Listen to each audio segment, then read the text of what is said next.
Hello and welcome to another Ancient Warfare Answers. My name is Jasper Orthuis. I'm the editor of Ancient Warfare magazine. With me is Murray Dam. He's the assistant editor to the magazine. And today, as always, we are going to try to answer a listener's question and try not to end up with a lot more questions, because the question is posing, that is something that you can do.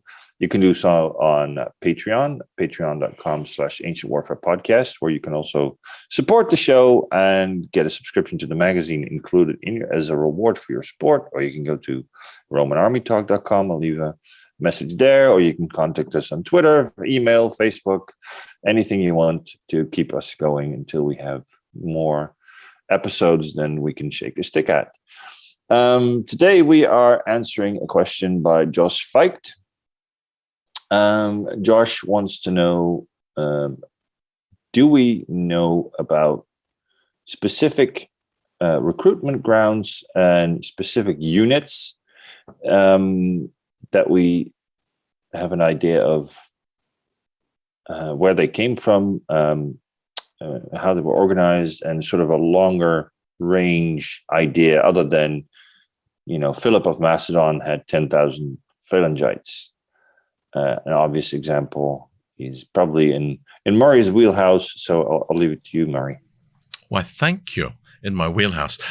Well, the last two questions we had were no. This is yes, I think. So it's a joy to be able to say yes to the question, and then try and extrapolate on that. So I think, yes, there were specific areas of the Mediterranean and Europe that provided troops during the Hellenistic period. Obviously, we know a lot about the later Roman periods, and in earlier history, of course, 5th century and before, it's a bit foggy. We've got some sources, Pausanias, I'm looking at you, that say things that possibly couldn't happen as early as they are saying. So, for instance, Pausanias talks about Cretan archers being hired as mercenaries during the Messenian Wars, which is far too early for that to happen.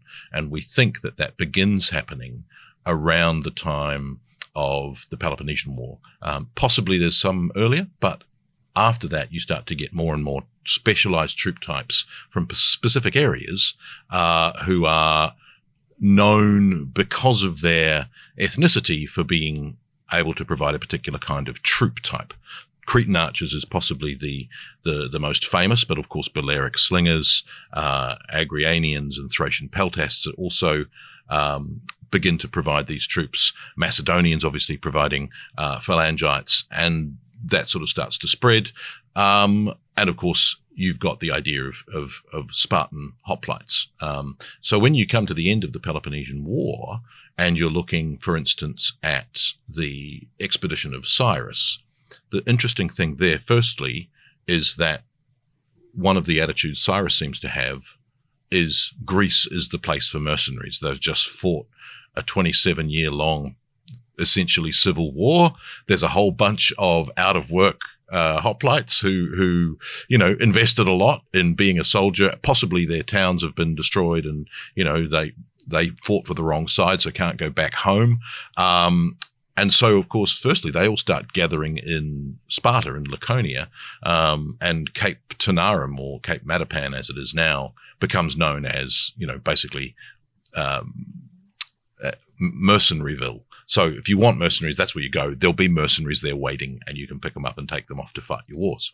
And of course, when we get to that expedition, it's known as the March of the 10,000, but there's 13,000 of them at least. I don't know how that even works. But anyway, all of these mercenaries go off with Cyrus to Babylon eventually when they discover it. And the interesting thing there, of course, is that they're all being hired as hoplites. So there's this sort of first idea that they're Greeks, they're hoplites. Hoplites are Greek. And then, of course, you get the Diadochoi later, which is the Persian training of men like hoplites who aren't Greeks. But within that formation of these 10 to 13,000 Greek hoplites, you have Rhodian slingers who are able to be slingers because of their Rhodianness, not that's not a training. That's not they're there as hoplites, but they happen to be able to sling, as do the Cretan archers. And there seems to be, in Plato's dialogues and other things which are around the same time, certain traits of training on Crete, for instance, that allows them to operate on rough ground, because Crete is rocky and rough ground. Obviously archery, but also running fast. And so there's a thing in the stories of Cretan runners as well.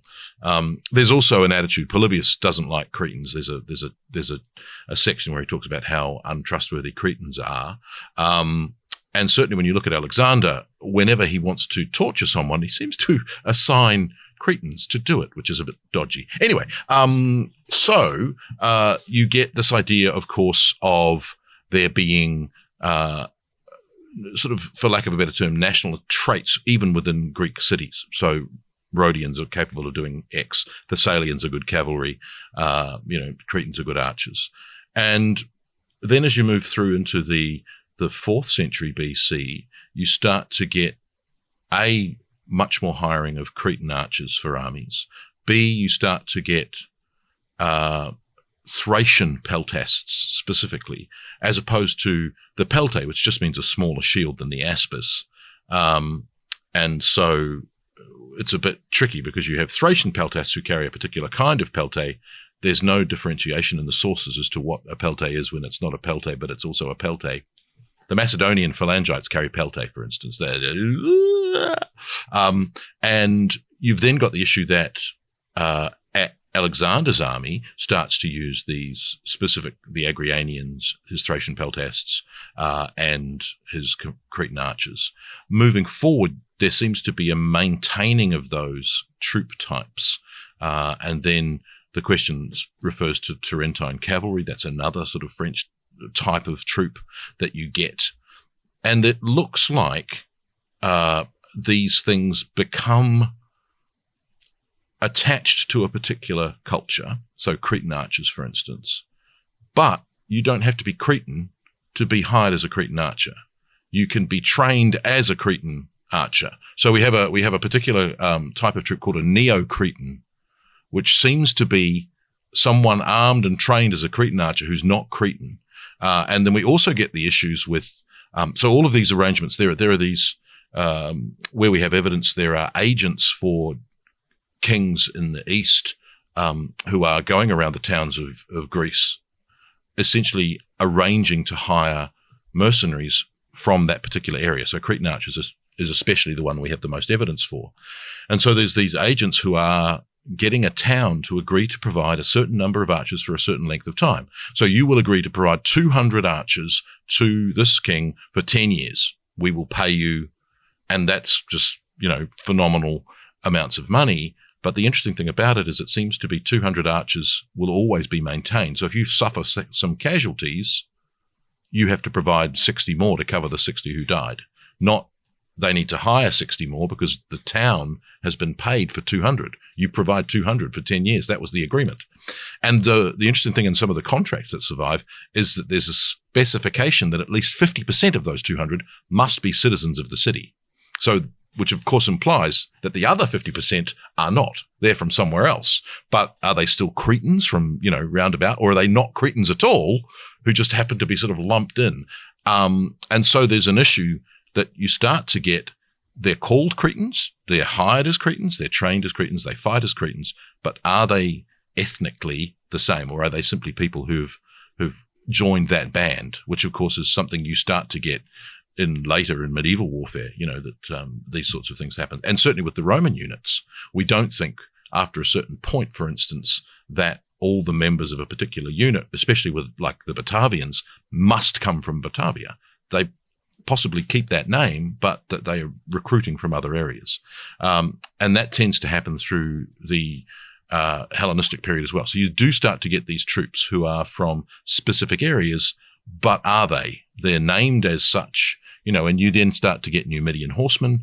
You get different types of Balearic slingers, and they always crop up as those types of troops. And the question becomes, are they from those areas, or are they simply, that's the label that the troops have, and they fight in a particular way, in a particular style, but they're not necessarily from those areas always. There does seem to be a certain number of Cretans, for instance, who are always from Crete, but we have a couple of lists of names, and it's clear that some of them are not from Crete at all. And so there sort of seems to be a sort of a watering down of where they're actually from, but they maintain this identity of being a particular unit from a particular area. And I think you start to get those as well with Galatians. And again, some people would argue, you know, a Numidian horseman's going to be a Numidian, a Galatian's going to be a Galatian. But then with these other ones, it's sort of like, well, they might not be. And if you were trained as a Galatian, is anyone going to really know that you're not Galatian? You know, and we don't know sort of where the status occurs. And so the question is, yes, they are. And they're identified with a particular place, but there becomes a point where that line becomes blurred and they might not actually be from that place anymore. Thank you.